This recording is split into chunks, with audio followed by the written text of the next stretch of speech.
Hi, so I have to admit, at least from my own perspective, that it's a very difficult time to be an American right now. To be an American, we say we're Americans, but we come from all races, cultures, creeds, and classes. But we used to be united in one respect, that we believed in freedom, we believed in the principles of the Constitution and the Declaration of Independence. You should read the Declaration of Independence. There are some parts that are racist, actually. When they talk about the Native Americans, they refer to them as savages. Well, Thomas Jefferson did. I mean, that's bothersome. Slavery is also bothersome. If all men are created equal, then why did you enslave African Americans? Because they weren't men? What were they? Were they mushrooms? Seriously. I mean, there was real hypocrisy, yes.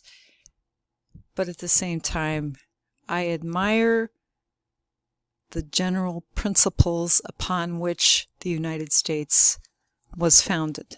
And we were not supposed to be perfect in the beginning. We fought a civil war, and in the process, the slaves were freed.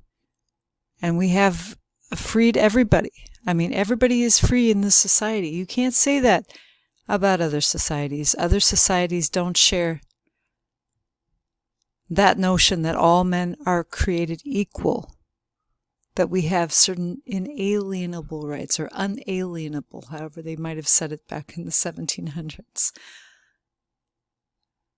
Today in America, we do have life, liberty, and the opportunity to pursue happiness, but some people are not pursuing happiness, they're pursuing misery because they don't believe in happiness. They believe that they could never be happy, therefore, because they can't be happy, nobody should be happy, right?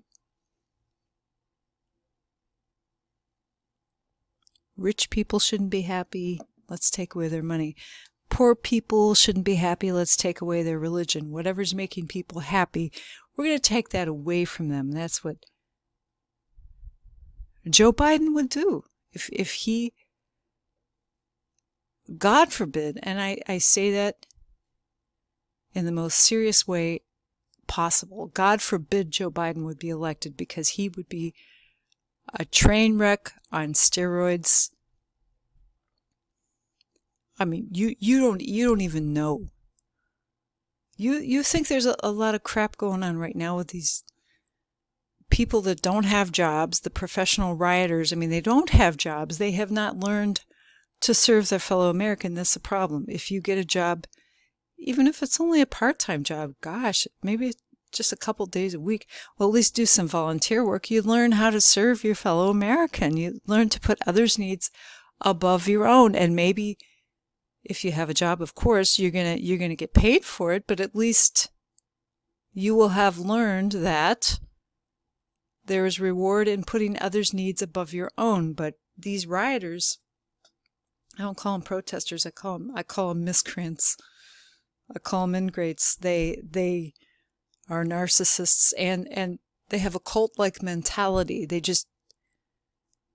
don't know who they are. Yeah, I just saw a documentary about this lady that disappeared. Apparently she had experienced several dissociative fugue states. Fugue. Now it's just one of those words that just fugue. It's kind of a fearsome word, and it's difficult to spell correctly. But I think I know how to spell it. F-U-G-U-E, fugue. I think I spelled it correctly. As Americans, we have forgotten who we are. We're in a dissociative fugue state. I was watching a little bit of one of Trump's recent speeches at a campaign rally, and he was saying, well, they're tearing down statues of Gandhi. I mean, are you people that stupid? They really are. They're I don't think they're human beings anymore. I think they're leftist robots. That's who they are. Who are we? We Americans need to get out there and vote for President Trump.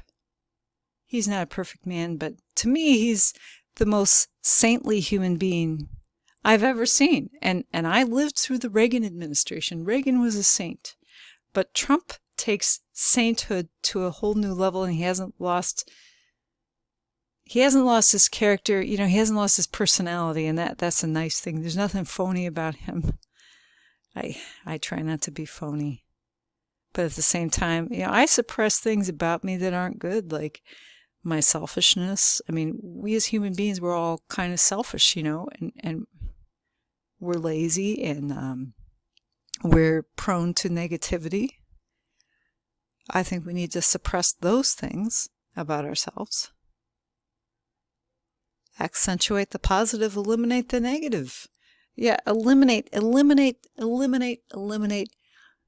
Democrat politicians from power, because they accentuate the negative and eliminate the positive. They are sick, evil, twisted people like Nancy Pelosi.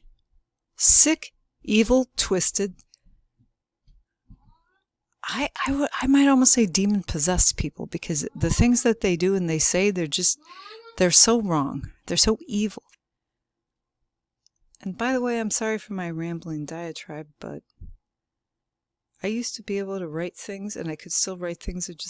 I'm tired of writing things. I just want to be totally off the cuff. I don't even follow an outline. Can you tell? Yeah, we can tell. We can tell, Erica.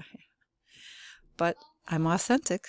I may be disorganized, but I am authentic. I will stay on task. I really want people. I really want you to elect Trump. All right, here are the annoying things about Trump. First of all, his hair. I mean, it's just annoying. I'm sorry. It's just annoying. I don't know why. I don't have to explain myself. And second of all, he's been divorced a bazillion times. He's like this great moral person. Obviously, he's not, Couldn't keep it in his pants. But, he's a good guy. He cares about America. So will you please reelect Trump? Thanks. That's all I really had to say. Thanks. Goodbye.